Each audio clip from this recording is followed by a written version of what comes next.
et c'est le journal avec Alice Berthias. Bonjour à tous. Ils n'ont pas caché leur joie hier. Applaudissements et drapeaux tricolores au QG du Rassemblement national. La liste de Jordan Bardella remporte les élections européennes en France pour la deuxième fois consécutive avec presque 24% des voix. Coup dur pour la majorité. Et la République en marche arrive deuxième avec un peu plus de 22% des voix. Mais le président ne changera pas son cap, affirment les proches d'Emmanuel Macron. La véritable surprise, elle nous vient de la troisième place. Les Verts récoltent 13% des voix. Premier parti chez les moins de 34 ans, particulièrement mobilisés sur les questions environnementales. On écoute Yannick Jadot après la proclamation des résultats hier soir. Les Françaises et les Français nous ont envoyé un signal très clair. Ils veulent que l'écologie aussi soit au cœur de notre vie. Nous voulons que l'écologie devienne effectivement la matrice qui fasse vivre, évoluer, grandir, prospérer notre société. Et je suis très heureux ce soir que les jeunes notamment se soient emparés de ce scrutin beaucoup plus que prévu. Et il n'est pas exclu ce soir que l'écologie soit la première force politique chez les jeunes. C'est un magnifique message d'avenir. Les Verts qui progressent aussi dans les autres pays européens. Ils arrivent deuxième en Allemagne derrière le parti d'Angela Merkel. Ils pourront désormais compter sur plus de 70 sièges au Parlement contre 52 jusqu'ici. Et puis au pied du podium français, dure soirée pour les Républicains, 8,5% des voix et 6% pour la France Insoumise qui devance de peu le Parti Socialiste. Et dans le reste de l'actualité, 22 ans après, s'ouvre aujourd'hui le procès du meurtre de Sophie Toscan du Plantier, l'épouse du célèbre producteur de cinéma français, assassiné en 1996 en Irlande. Un procès sans l'unique suspect, Ian Bailey, un voisin de la victime jamais poursuivi en Irlande, faute de preuves. Et puis un mot de Roland Garros avec 9 Français sur les cours aujourd'hui. À suivre les matchs de Pierre Hugerbert à 11h, Richard Gasquet à 12h15 et Joe Wilfried Tsonga à 13h30. Voilà pour l'actualité. Excellente matinée à tous. Sud Radio, 10h midi. Valérie Expert. Bonjour à toutes et à tous, heureuse de vous retrouver pour une nouvelle semaine avec vous pour le 10h midi. Gilles Gansman, bonjour. Rémi Fernalet, bonjour. Merci d'être avec moi. On va revenir sur la soirée électorale, sur les différents clashs qu'il y a pu y avoir, sur la façon dont sont composées ces émissions électorales. Est-ce que vous les avez regardées hier soir? Je ne vais pas spoiler les audiences de Rémi, mais bon. Et puis on parlera à 11h évidemment. À 11h, on va revenir sur ce qui s'est passé lors de ce vote hier, la mobilisation en hausse, l'humiliation pour les Républicains, la République en marche qui malgré tout arrive à se maintenir, et puis le Front National, le RN, qui arrive en tête. On attend vos appels, vous êtes déjà très nombreux à réagir depuis ce matin au standard de Sud Radio. Quelles conséquences pour le mouvement des Gilets jaunes également, puisque de la même manière qu'Emmanuel Macron s'était engagé pour faire battre le RN, les Gilets jaunes avaient appelé à faire battre le président de la République. On en parlera avec vous à partir de 11h et on commence avec les audiences de Rémi.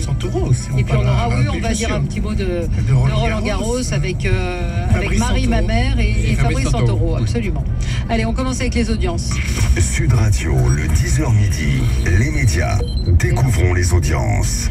Alors Rémi, le carton hier, c'est pour on va commencer par l'audience de la soirée électorale. Je sais que c'est ce que vous vouliez. France 2 a pris l'antenne à 19h30, TF1 19h45. Bon, le vainqueur est TF1. 5 624 000 téléspectateurs et 24,7% de part de marché jusqu'à 20h55. France 2, donc je le disais, a pris l'antenne à 19h29. 3 431 000 téléspectateurs jusqu'à 22h32. Et puis ensuite, c'est la soirée électorale a basculé sur France 3. C'est-à-dire que Carole Gessler et Francis Letellier sont retrouvés sur le même plateau, c'est d'ailleurs une première. 996 000 téléspectateurs jusqu'à minuit 15. Bon voilà. Alors pour les chaînes d'infos, vous savez, on aura les audiences que en fin de matinée, donc on pourra en parler demain. D'accord. Alors le Gadin. Non, vous voulez faire le carton. Oui, parce que le carton, là vous êtes revenu sur les soirées électorales. Donc le carton. Le carton hier, c'est pour TF1 qui avait donc choisi de diffuser Bienvenue chez les Ch'tis dès 21h. D'ailleurs, ils ont raté l'intervention du Premier ministre dans leur parti électoral. Oui, puisqu'il s'est exprimé plus tard. À 21h05, ils ont raté à 2 minutes. 6 636 000 téléspectateurs et 31,3% de part de marché. 600 000 téléspectateurs de plus que la semaine dernière. TF1 nettement devant France 2. Voilà. les ch'tis devant les Européens. Devant les Européennes. Et puis le carton ce week-end, c'était pour TF1 vendredi, 4 207 000 téléspectateurs et 22,7% de part de marché pour Koh-Lanta, une légère hausse en téléspectateurs, mais surtout 1,5 point de part de marché de plus. Donc voilà, le Koh-Lanta reste au-dessus des 4 millions de téléspectateurs. Et puis TF1 était leader devant France 2.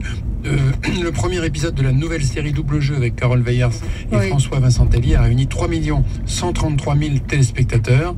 Bon, c'est moins que Candice Renoir, évidemment, mais enfin, c'est quasiment le score de la série K1 qui précédait Candice Renoir. À noter que Double Jeu a suscité beaucoup de tweets qui soulignaient le côté un peu perché de la série. J'en ai noté 2-3. Annie Teta, j'ai eu du mal à accrocher, l'actrice est top, mais le concept m'a parlé à son double imaginaire, m'a vite lassé, alors que, par contre, Darling Milly disait c'est rafraîchissant, la fiction française a bien avancé. So has been Julie Lescaut à côté de Double Jeu. C'est vrai que c'est une forme un petit peu différente. On va en parler vendredi avec François Vincentelli entre autres et Carole Weyers. Absolument. Le Gadin. Le Gadin, c'est pour M6 samedi, seulement 1 394 000 téléspectateurs, 7% de part de marché pour MacGyver, 130 000 de moins que la semaine dernière. L'audience est en baisse régulière pour cette série. La nouvelle version de MacGyver en fait n'a jamais pris. Puis toujours quand même un faible score pour TF1, 3 313 000 téléspectateurs, 17,4% de part de marché pour The Voice. C'est 180 000 de plus que la semaine précédente, mais c'est le deuxième plus bas score historique de The Voice depuis la création. Bon, les temps sont assez durs, mauvaise passe pour The Voice. Bravo à Sandra, fidèle auditrice, qui nous dit j'ai rien regardé, j'ai écouté Sud Radio. Vous avez raison, la soirée électorale était excellente hier avec Patrick Roger et Christophe Bordet et les vraies voix. Donc c'est bien aussi d'écouter la radio. Et puis, vous vouliez parler de la surprise. Deux surprises, même celle du score du sport. Hier après-midi, la Formule 1 sur TF1, 1 972 000 téléspectateurs pour le Grand Prix de Monaco. C'est 200 000 de moins que l'an dernier, mais TF1 est en tête à cette heure-là. Et devant le début de Roland Garros sur France 2, 1 85 000 téléspectateurs. C'est 100 000 de plus que l'an dernier, sans doute l'effet du retour de Federer. Et puis, je signerai aussi le faible score de C8 samedi, seulement 440 000 téléspectateurs pour le téléfilm Jean-Pierre Mouniès, Une vision pour l'Europe. Ça vous dit rien, mais en fait, c'est un téléfilm des Chevaliers du Fiel. D'habitude, les Chevaliers du Fiel, ça cartonne. Là, ça a floppé. C'est chose inventée. Marie également. Elle nous dit bonjour Sud Radio. Je croyais que vous aviez écouté Sud Radio hier soir. Dites-nous ce que vous avez.